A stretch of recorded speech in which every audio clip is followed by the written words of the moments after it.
কেন দান করেছিলেন তাও উলামা হযরত যারা এখানে রয়েছেন তারা জানেন। তিনি ছিলেন বালক সাহাবী। তিনি ছিলেন কি বলেন? বালক সাহাবী। বালক বুঝেন তো? এই 10-12 বছর বয়স, এমন বয়সের একজন সাহাবী ছিলেন। হুজুর সাল্লাল্লাহু আলাইহি ওয়াসাল্লাম অত্যন্ত প্রিয় সাহাবী ছিলেন এবং যে কোনো সূরা উনি সবচেয়ে সুন্দর এর ব্যাখ্যা দিতে পারতেন। সূরা নাসর যখন নাজিল হয়, তো এই সূরা নাজিল হওয়ার পরে এর হাকিকত কি তিনি বলে দিয়েছিলেন। অনেক কিবারে সাহাবী ছিলেন, তো অনেকে বলতে পারেননি, কিন্তু উনি বলেছিলেন। এর একটা কারণ ছিল যে তার পিছনে হুজুর সাল্লাল্লাহু আলাইহি ওয়াসাল্লামের দোয়া ছিল। কি ছিল বলেন? সেই দোয়াটা কেমনে পেয়েছিল জানেন? হুজুর সাল্লাল্লাহু আলাইহি ওয়াসাল্লাম একদিন খুব চাপে বোধ হয় বা যেই হোক আপনার কি করেছেন, এটা আল্লাহ তাআলার হিকমত হয়তো, তিনি তার প্রাকৃতিক হাজত পুরা করার জন্য গিয়েছেন। আর আমাদের নবী মুহাম্মদ রাসূলুল্লাহ সাল্লাল্লাহু আলাইহি ওয়াসাল্লাম তিনি যখনই কোনো প্রাকৃতিক হাজত সারতে যাইতেন, প্রয়োজন পুরা করতে যাইতেন, কুদরতিভাবে তিনি আরাম হয়ে যেতেন। সুবহানাল্লাহ বলবেন না? বুঝেন নাই বোধহয়। আল্লাহ সুবহানাহু ওয়া তাআলা কুদরতিভাবে হুজুর সাল্লাল্লাহু আলাইহি ওয়াসাল্লাম সতর্কেও দেখতে পাইনি। হুজুর সতর্কেও দেখতে পাইনি। এমন কি মানে যখন তিনি কোনো প্রাকৃতিক হাজত সারতে বসতেন, সাথে সাথেই চতুর্দিক দিয়ে পাথর তাকে আড়াল দিয়ে দিত।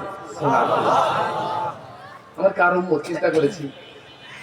শুধু তাই নয়, তিনি যখন এই প্রাকৃতিক হাজত সারতেন সেখানে গিয়ে কেউ কিছু খুঁজে পেত না।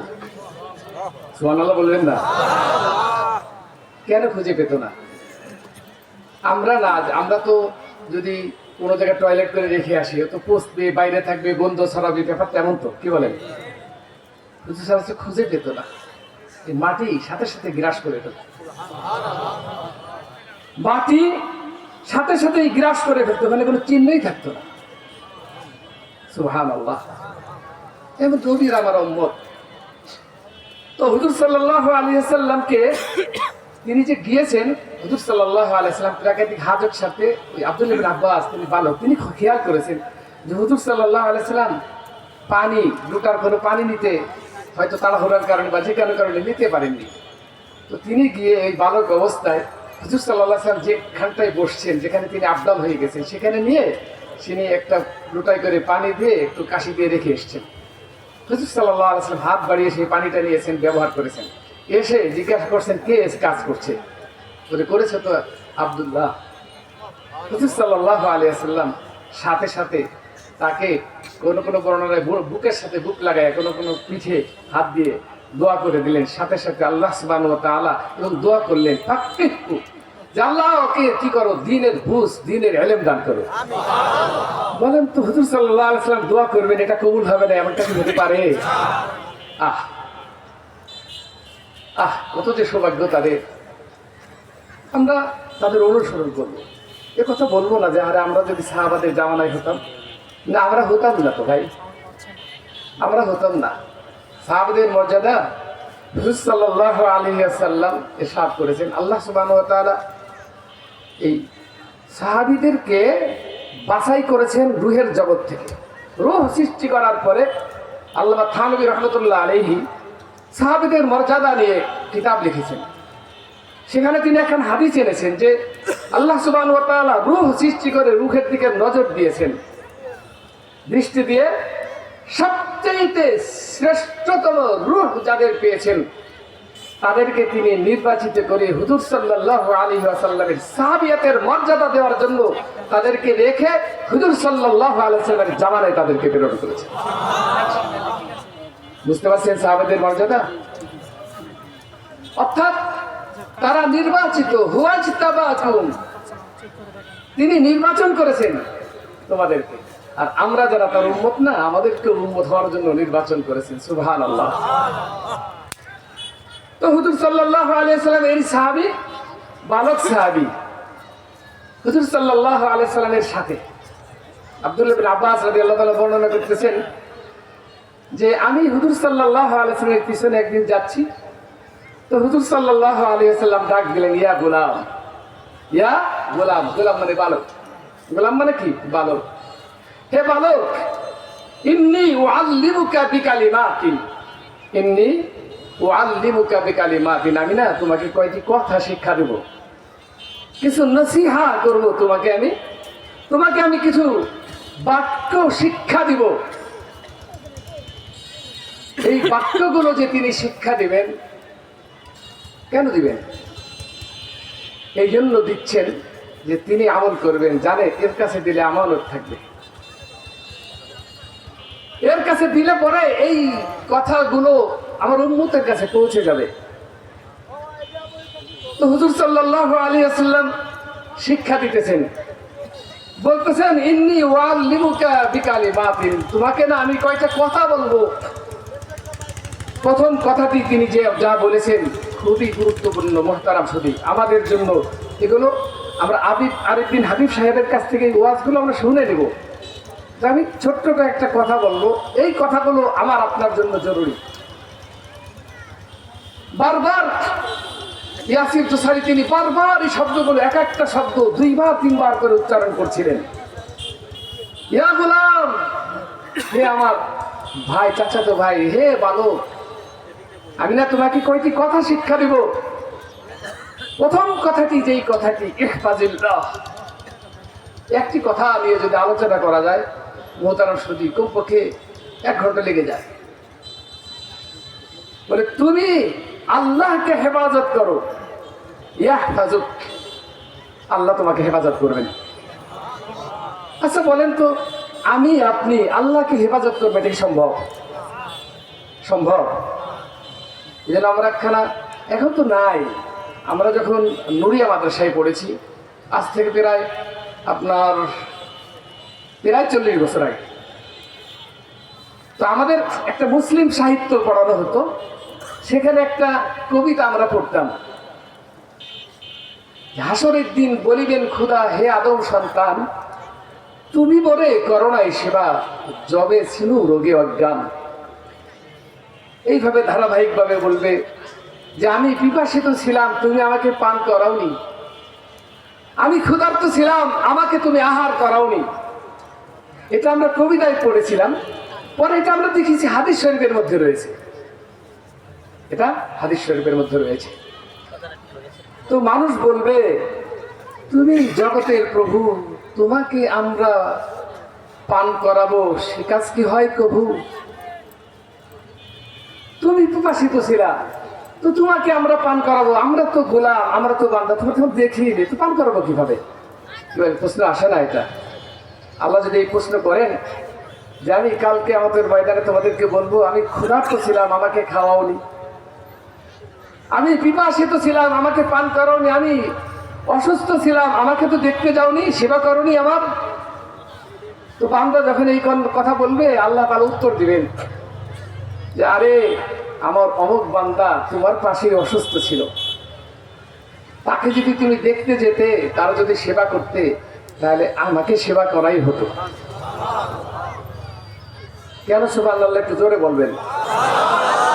এই জন্য বলবেন, আমাকে আপনাকে আল্লাহ সুবহানাহু ওয়া তাআলা কত ভালোবাসেন যে আমি অসুস্থ হলে কেউ যদি আমাকে দেখতে যায়, আমাকে যদি কেউ সেবা শুশ্রূষা করতে যায়, তাহলে আল্লাহ সুবহানাহু ওয়া তাআলা এত পছন্দ করেন এবং এই কাজটি এমন ভাবে লুফে নেন বান্দার পক্ষ থেকে যে স্বয়ং আল্লাহ সুবহানাহু ওয়া তাআলাকে সেবা করলে, শুশ্রূষা করলে, ঠিক সম্ভব আল্লাহকে শুশ্রূষা করো? সম্ভব নয়। আল্লাহ তাআলা বলবেন, আরে আমার বান্দাদেরকে যদি তুমি খেদমত করতে, সেবা করতে, তাহলে আমাকে সেবা করা হতো। সুবহানাল্লাহ। ঠিক অনুরূপ ভাবে বান্দা যখন বলবে আপনি জগতের প্রভু, আপনি আল্লাহ আমাদের খালেক, আপনাকে আমরা আহার করাবো, সেটা কি কখনো সম্ভব? তো আল্লাহ বলবেন, আরে বান্দা, তুমি তো আমাকে খুঁজে পেতে, হ্যাঁ, খুঁজে পেতে তুমি আমাকে, যে তুমি যদি কোনো আমার ক্ষুধার্ত বান্দাকে আহার করাতে, তাহলে আমাকেই আহার করানো হতো। দেখছেন, আমরা কত দামি, আমরা কেমন জালিম। আল্লাহকে খেদমত করার সুযোগ, আল্লাহকে সেবা করার সুযোগ, আল্লাহ সুবহানাহু ওয়া তাআলাকে আপনার সেই সন্তুষ্ট করার সুযোগ, আল্লাহ তাআলাকে সেবা করা হবে না, যেহেতু বান্দা বানিয়েছেন কে? আমার আপনার খালেক কে? একটু জোরে বলেন না কে? আল্লাহ তাআলা আমার আপনার খালিক, আমার আপনার স্রষ্টা। মোরক মায়া করে বানিয়েছেন তিনি আমাকে আপনাকে। তো আমরা যখন বনি আদমকে ভালোবাসবো, তো আল্লাহ সুবহানাহু ওয়া তাআলা আল্লাহকে ভালোবাসার কি করবেন? নেকি আমাকে আপনাকে দান করবেন। মানে আল্লাহ খুশি হয়ে যাবেন তো, আল্লাহ কোনো বান্দার সেবা শুশ্রূষা করলে আল্লাহ খুশি হয়ে যাবেন তো। এই কারণে কেমন যেন আপনি আল্লাহ তাআলারই খেদমত করলেন। সুবহানাল্লাহ। বলবে আল্লাহ আপনি ছিলেন স্রষ্টা, পানি তো আপনি বানিয়েছেন, আপনি আবার পিপাসিত ছিলেন, এটা আপনাকে আবার পান করবো, এটা কেমনে সম্ভব? আপনি তো আল্লাহ, আপনি তো আল্লাহ, আপনি আমাদের রব, তা আপনাকে পান করাবো কিভাবে?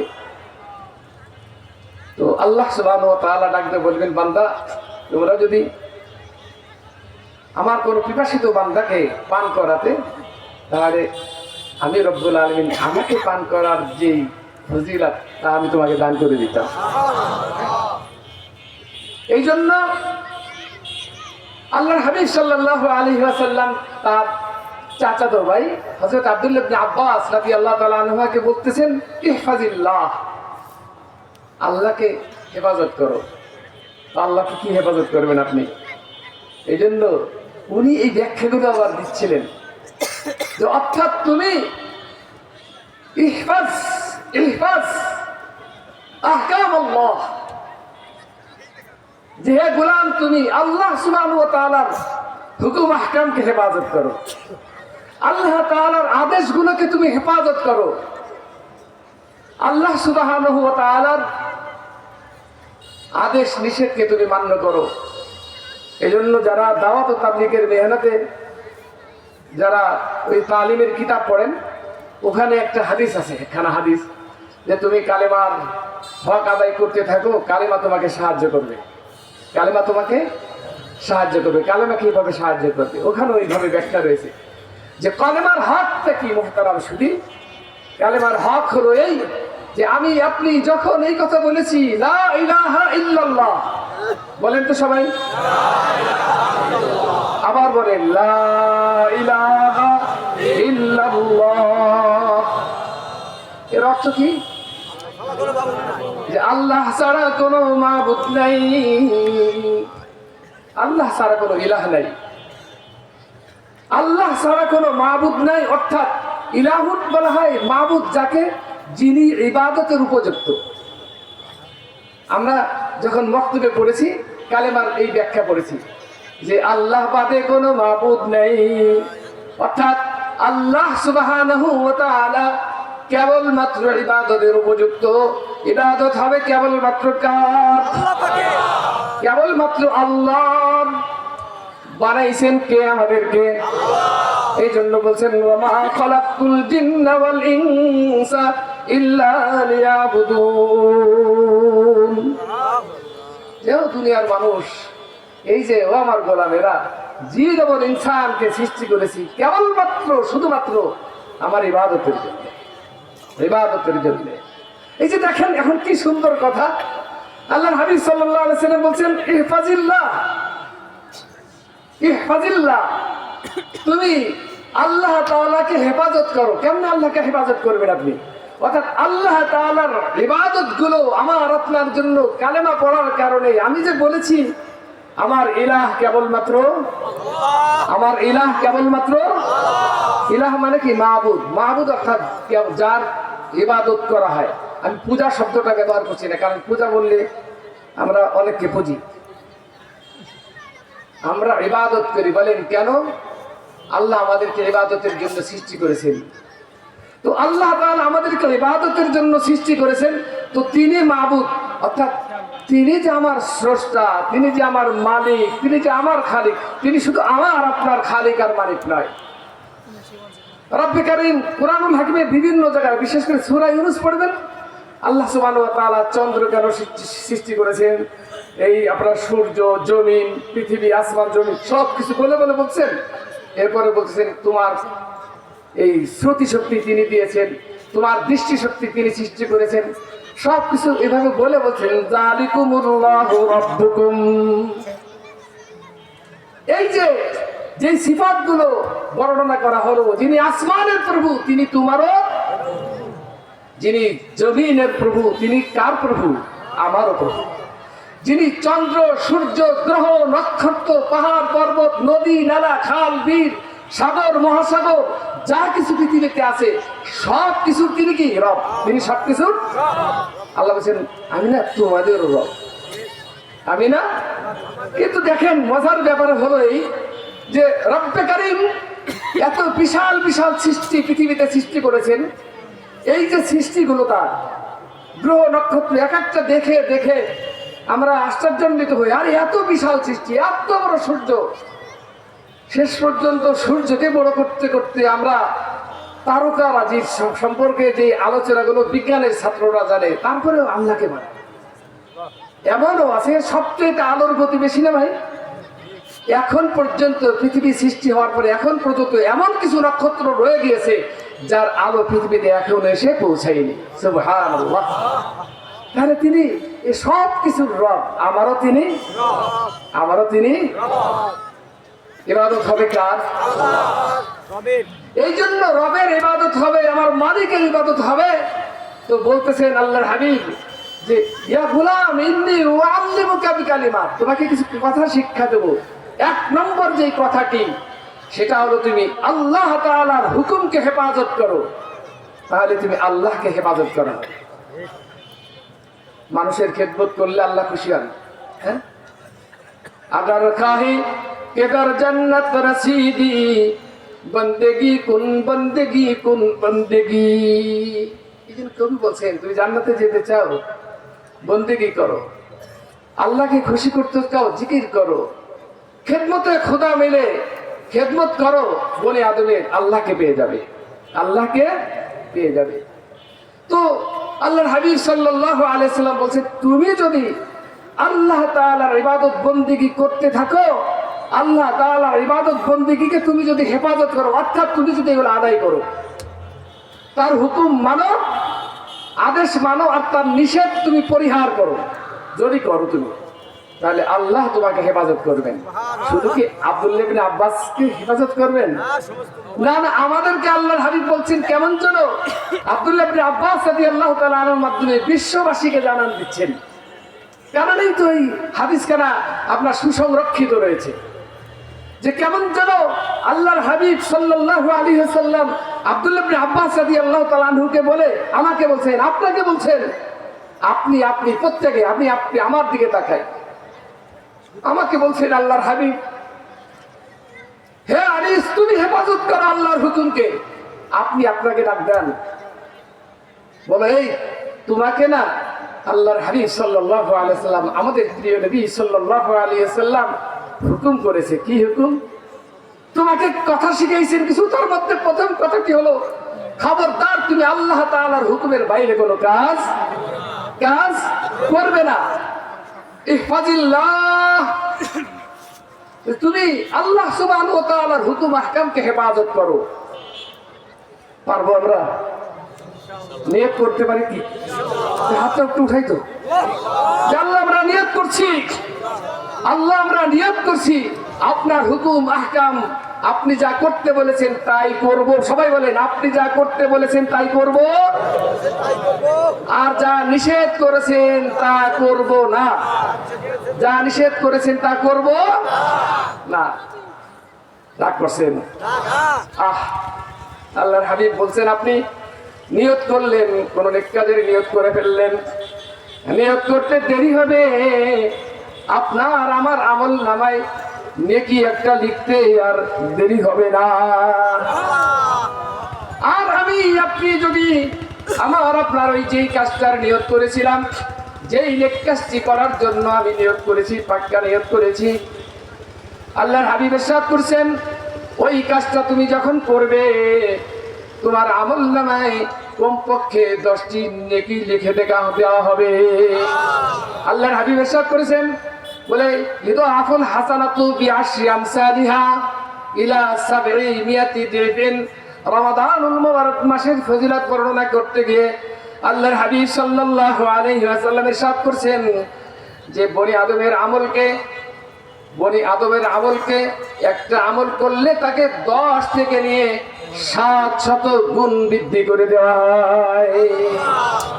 আমি আপনি যখন নিয়ত করার পরে ওই আমলটা করলাম, এই যে আমরা নিয়ত করলাম যে আল্লাহ আপনার হুকুমের অমান্য আমরা করব না, আপনি সালাত আদায় করতে বলেছেন আমরা সালাত আদায় করব, আপনি সিয়াম পালন করতে বলেছেন আমরা সিয়াম পালন করব, আপনি যাকাত আদায় করতে বলেছেন যাকাত যখন আমার জিন্দেগির জন্য ফরজ হবে আমি সেটা আদায় করব, আপনি হজ করতে বলেছেন হুকুম দিয়েছেন, আপনি হজের জন্য বাইতুল্লাহ নির্মাণ করে আমাদেরকে ডাক দিয়েছেন আসো আমার ঘর জিয়ারত করার জন্য।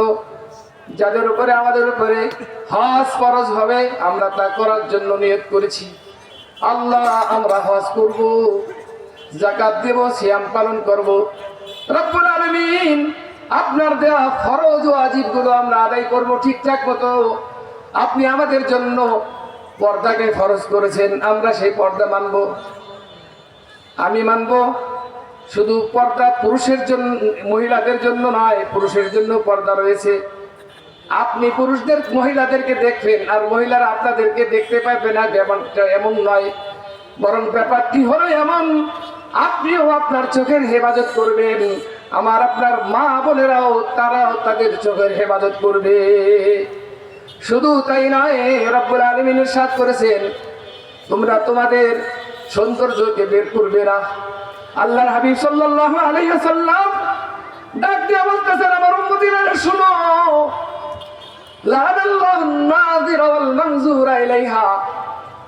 ও মা বোনেরা খেয়াল করে শুনি, খুব খেয়াল করে শুনি, আল্লাহ সুবহানাহু ওয়া তাআলার প্রিয় হাবিব সাল্লাল্লাহু আলাইহি ওয়াসাল্লাম ইরশাদ করতেছেন যারা দেখে এবং যারা দেখায়, যারা দেখে এবং যারা দেখায় সকলের উপর আল্লাহ তাআলার লানত, আল্লাহ তাআলার অভিসম্পাত, আল্লাহ তাআলার গজব। যারা কি করবে দেখায় এবং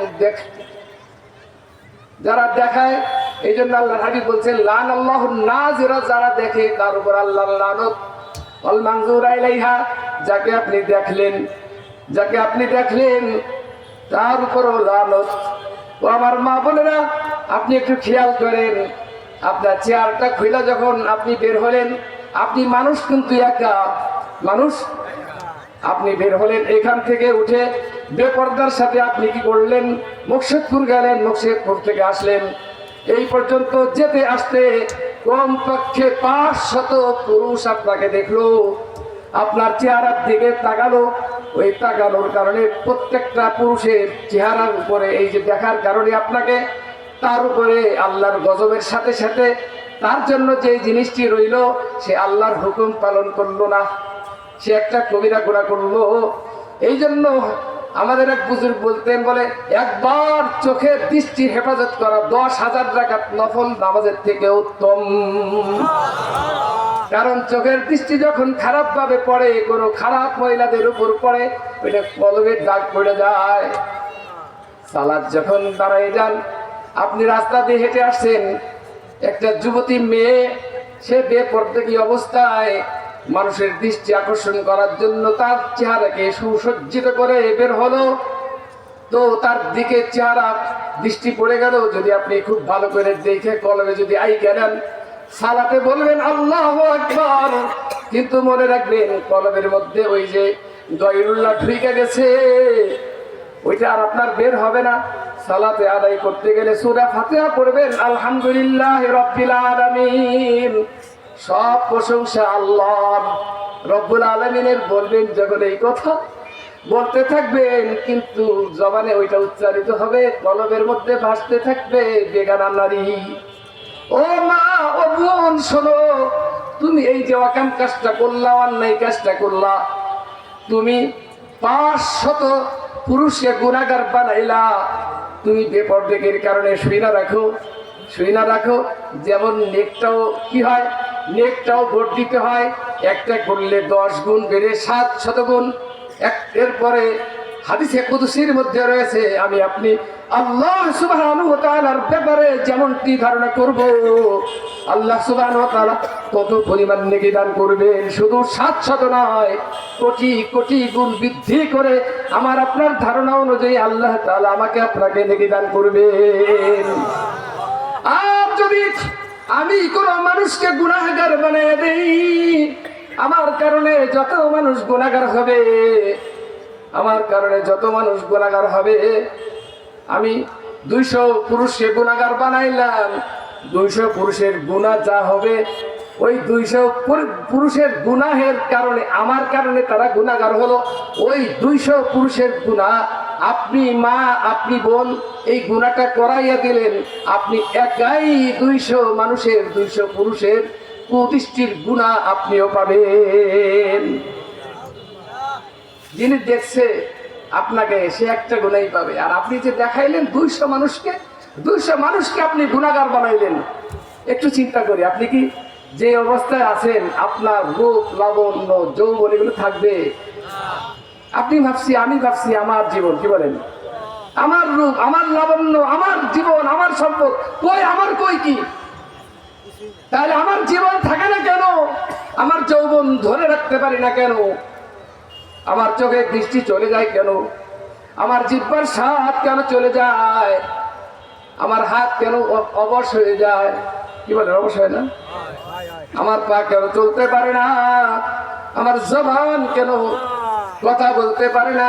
বলে তার মালিক তুমি নাও। ইয়ে আমানত চান্দে রোজে নাজদেমান, ইয়ে আমানত চান্দে রোজে নাজদেমান, দর হাকিকত মালিকে হার শাইখুদাস।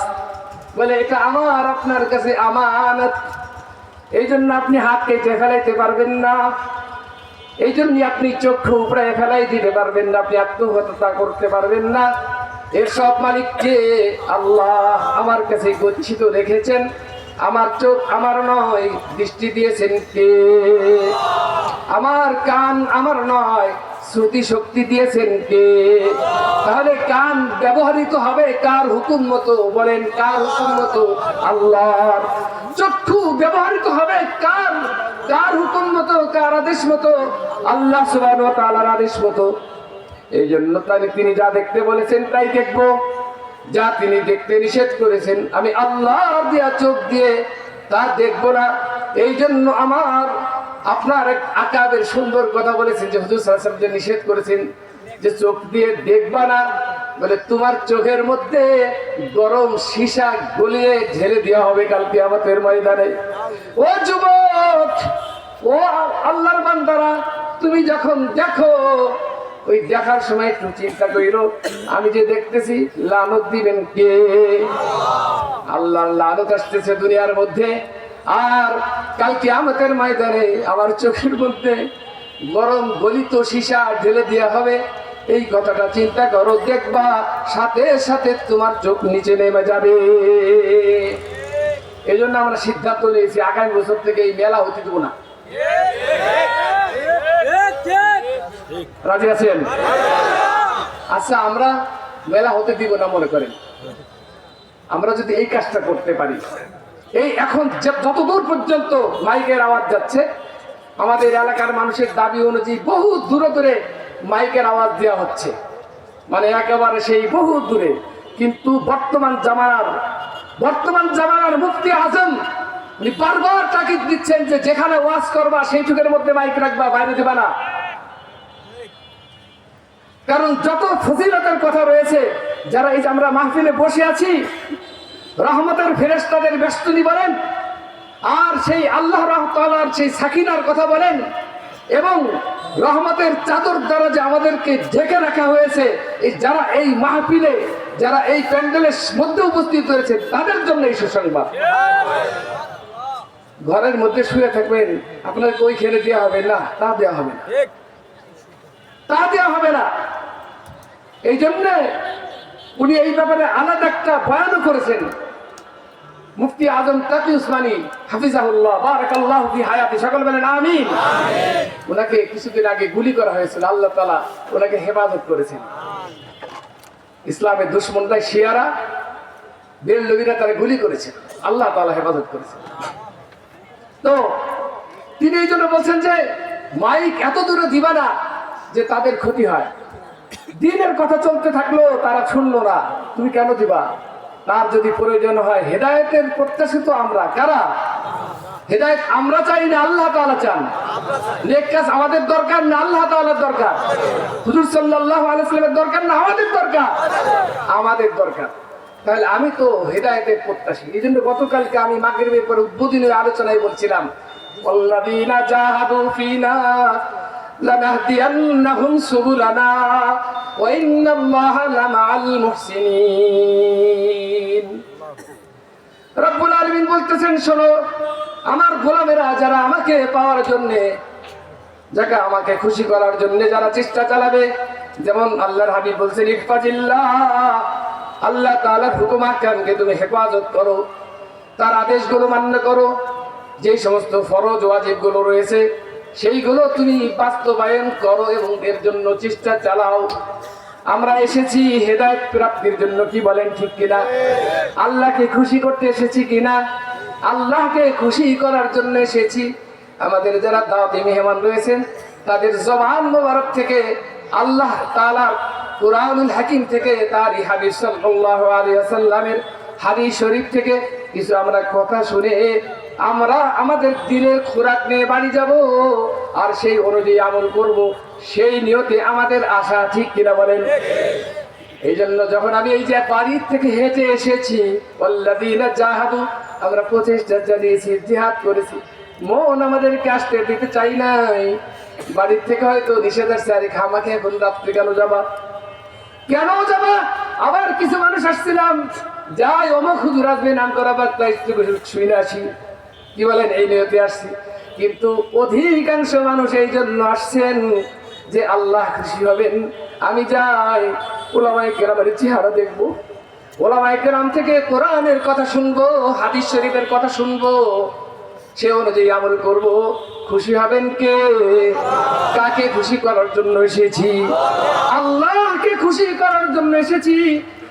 মুহতারাম সুধী উপস্থিতি, এই যে আল্লাহকে খুশি করার জন্য আসলাম, আমি আপনি যে বসলাম, আল্লাহ তাআলা শুধু খুশি হবেন তাই নয়, ওয়াল্লাযীনা জাহাদু ফীনা, ফীনা অর্থাৎ আল্লাহকে পাওয়ার জন্য, আল্লাহকে খুশি করার জন্য আল্লাহর হুকুম আহকাম পালন করব, এরকম ঈমান, এরকম আমল অর্জন করব, কিছু এলেম শিখব, এই নিয়তে যে এসেছি। আল্লাহর রাস্তায় কিছু সময় আমি আপনি মেহনত করলাম, সময় কোরবানি করলাম, এখন বসে থাকতে পারতাম, বিভিন্ন চ্যানেল ঘুরে যেতে পারতাম, ড্রয়িং রুমে বসতে পারতাম, আড্ডা মারতে পারতাম না, আমি তা করিনি। এই যে আমি যে করিনি, আল্লাহকে খুশি করার জন্য যা কিছু করেছি, আল্লাহ খুশি হয়ে যাবেন। এই জন্য তানভী রাহমাতুল্লাহ আলাইহি বলেন, যারা এই চেষ্টা করবে স্বয়ং আল্লাহ তাআলা তাদেরকে হাতে ধরাইয়া, হেদায়েত দিয়ে হাতে ধরে তার কুদরতি হাত দিয়ে ধরে হেদায়েত দিয়ে জান্নাতের পথে চালাইয়া জান্নাত পর্যন্ত পৌঁছাই দিবে। ইহফাজিল্লাহ, সুবহানাল্লাহ। তো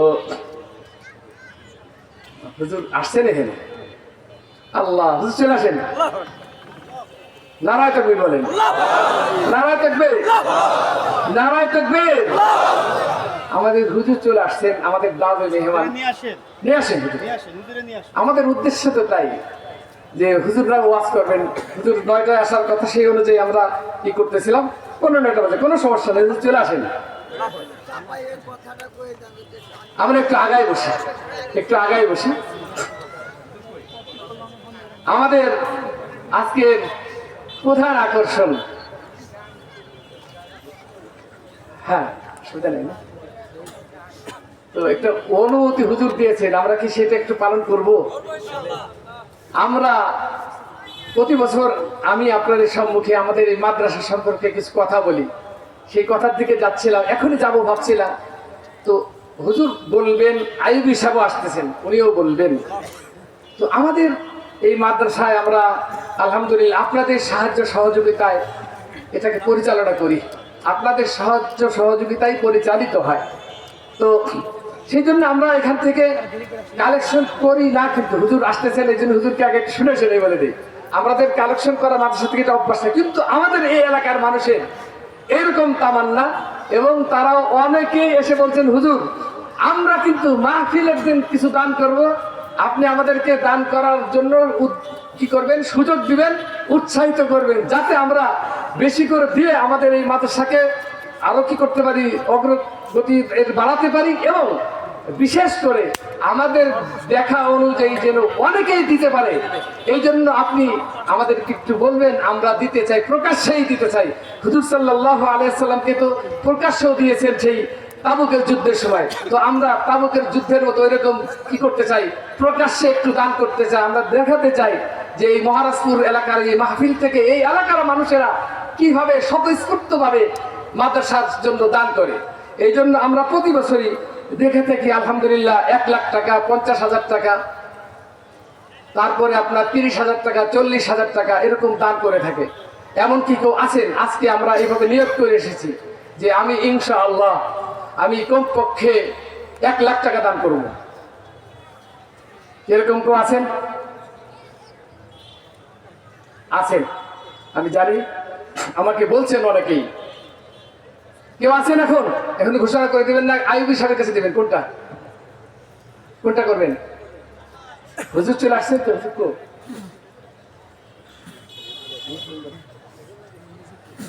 আচ্ছা, হুজুর আসতেছেন। আচ্ছা, কে পারবেন এমন যে 1 লাখ টাকা দান করবেন? অনেকে এখনো এসে পৌঁছায় নাই, আমাকে জানান দিয়েছেন যে